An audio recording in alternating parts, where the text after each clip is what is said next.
President Cyril Ramaphosa says that the ANC Lekgotla has resolved to declare the country's energy crisis a national state of disaster. He was speaking at the end of the governing party's NEC Lekgotla at Esselen Park in Ekurhuleni, east of Johannesburg, earlier this evening. The meeting was also attended by former President Thabo Mbeki and Kgalema Motlanthe. Currently in the country is currently on stage 4 load shedding, and the system is still under pressure, as the president explained. There was talk about the declaration of a national state of disaster, like what we did when we faced COVID-19, and there's broad agreement that we should move in that direction.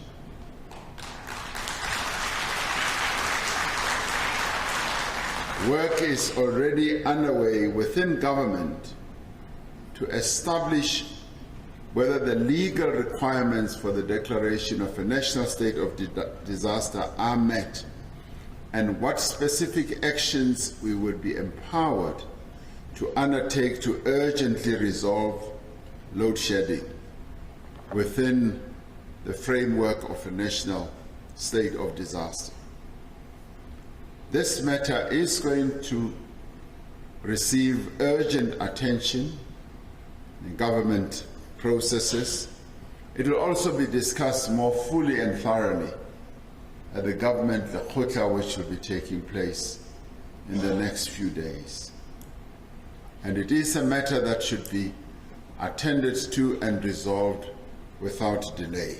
It was observed that it would be necessary to have a national state of disaster, because that would enable us to have the instruments that would be necessary to fully address the challenge that our nation faces.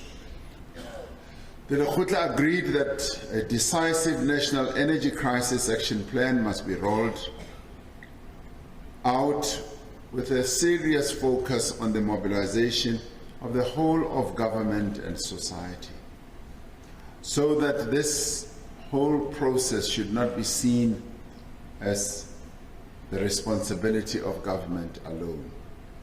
This Lekgotla has agreed that coordination of our response also needs to be escalated to the most senior levels of government, and that we need to communicate more clearly, and the message must be clear. Yes, there should be many voices, but the message should be a singular message, so that there is no confusion amongst our people. And this we shall do.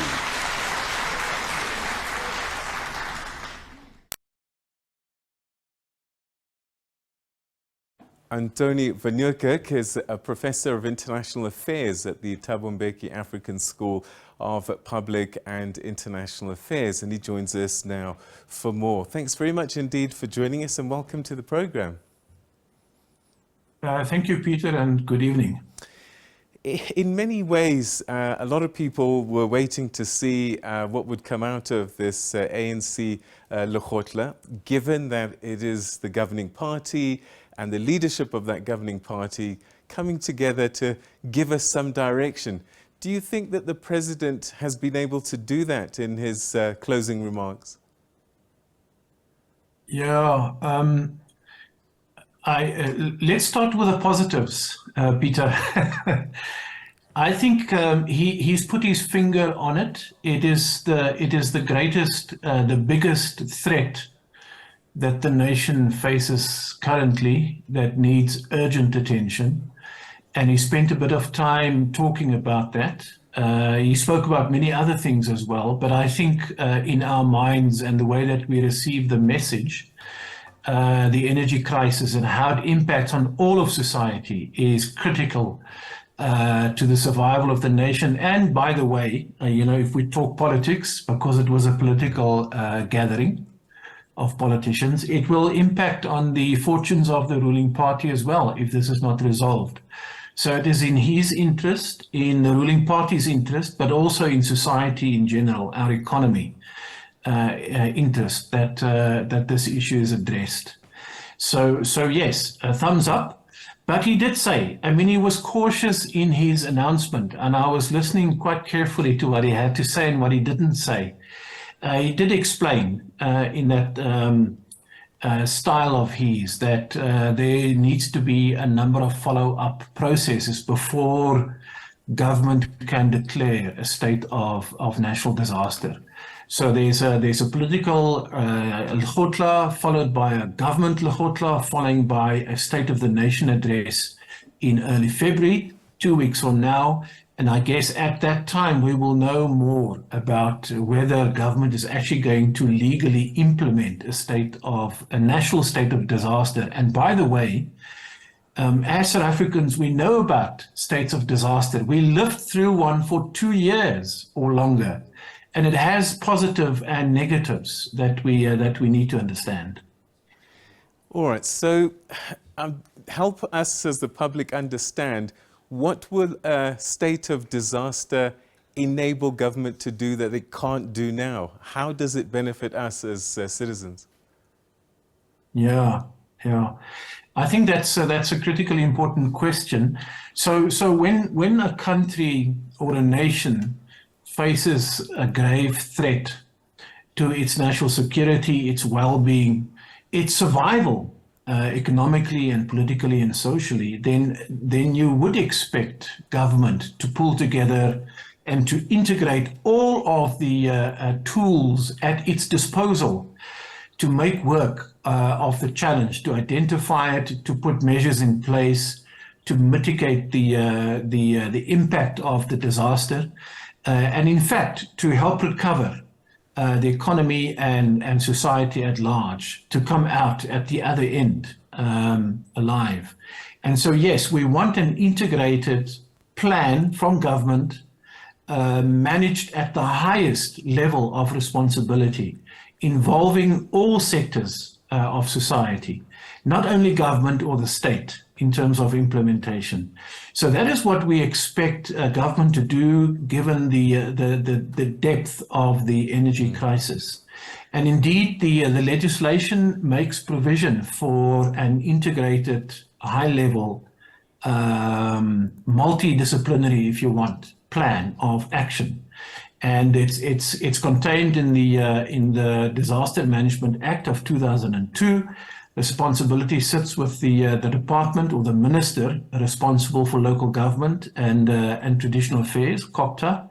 And we will never forget Minister Dlamini Zuma, who managed that portfolio for a couple of years.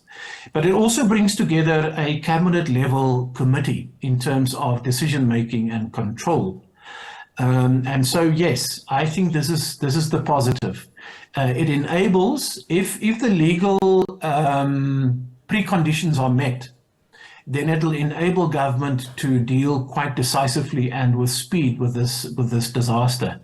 The legal requirements, I'm not a lawyer, and I'm sure, Peter, in the next day or two, three, we will hear a lot of commentary on this. But my sense of this Disaster Management Act is that government should have exhausted all other avenues dealing with the problem before it brings this particular intervention into play. Because once a national disaster is enacted, it means that government can use extraordinary measures. It can take away some of our freedoms and privileges to manage a disaster. And we know from the COVID experience, government can lock you up in your house for a long period of time.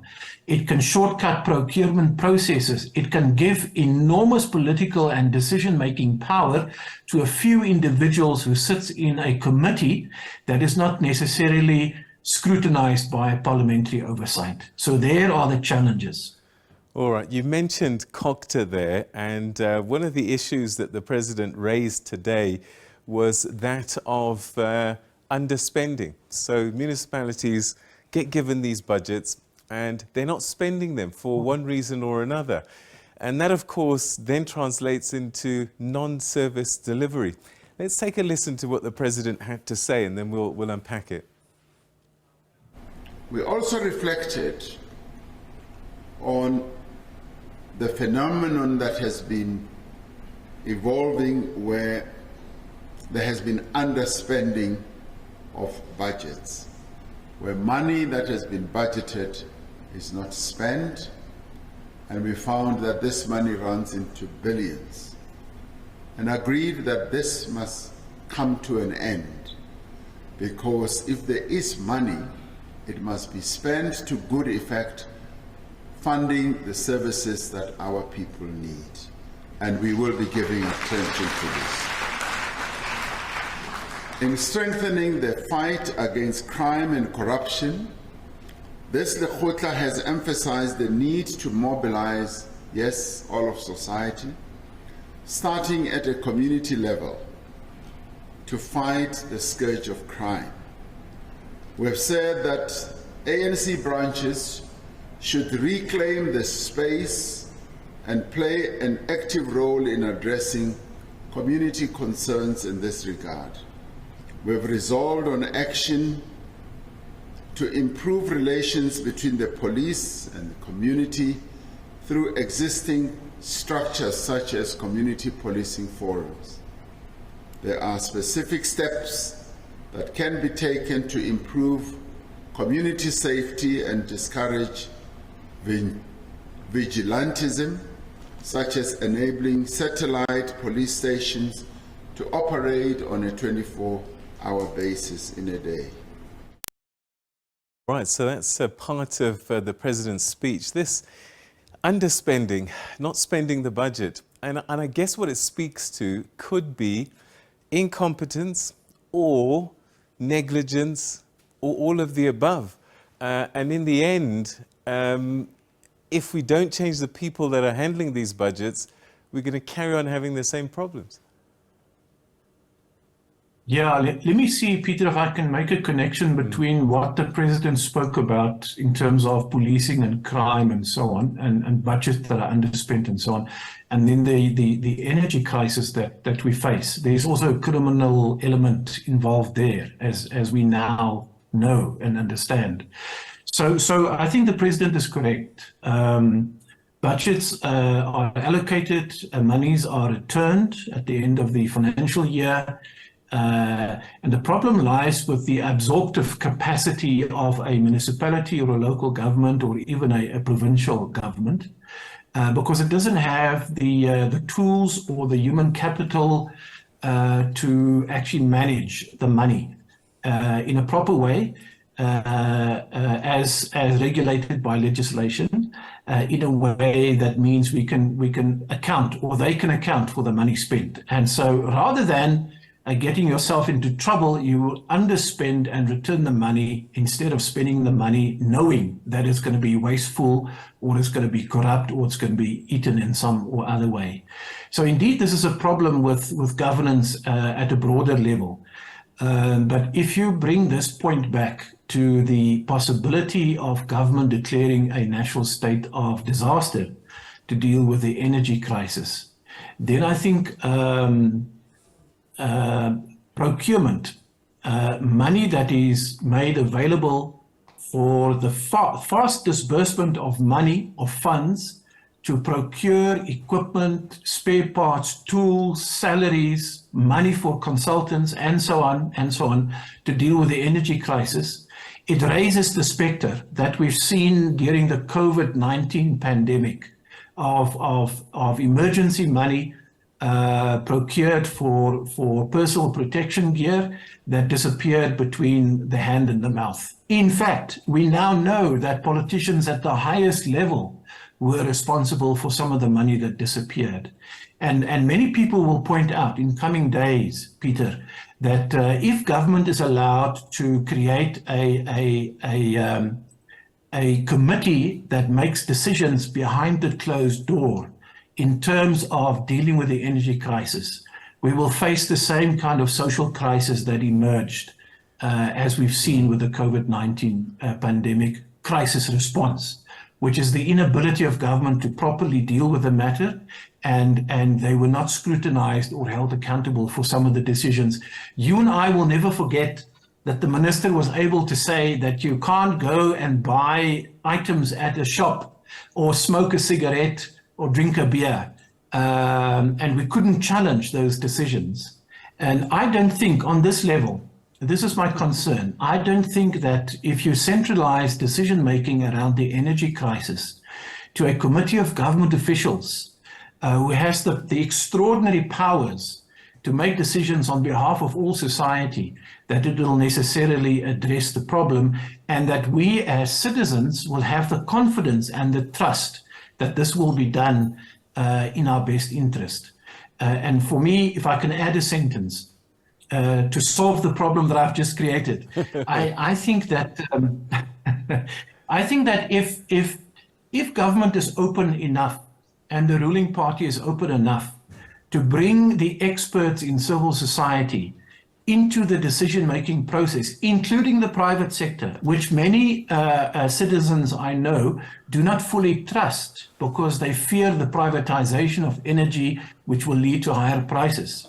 But if I'll put that debate on the side by saying that if decision-making can be shared by the state and the non-state sector equally, and that Parliament can hold the decision makers accountable, then I think we're on the road to recovery. Then we can deal with the energy crisis.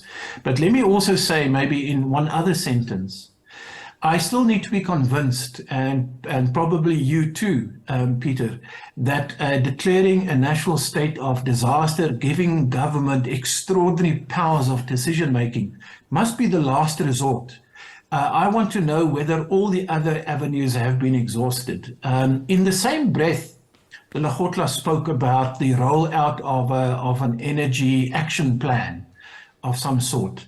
And I want to know whether, I want the president to say in the State of the Nation address on the 8th of the 9th of February, 2 weeks from now, whether indeed he has exhausted all other avenues, whether he's bringing the experts in society together to work with government officials, and whether these decision-making structures will be held to account. If he does that, then I think we can trust government to move ahead with such an extraordinary intervention. Anthoni van Nieuwkerk, always great talking to you. Thanks so much indeed for your insights tonight. Thank you, Peter, and good night. Thank you. All right, that's one of our commentators there, analyst Anthoni van Nieuwkerk, speaking to us about the NEC Lekgotla's, the ANC's Lekgotla that concluded, and the president giving us an idea. One of the big items, of course, is the possibility of this state of disaster around energy, but a number of processes still need to go through that, so we'll have to wait and see.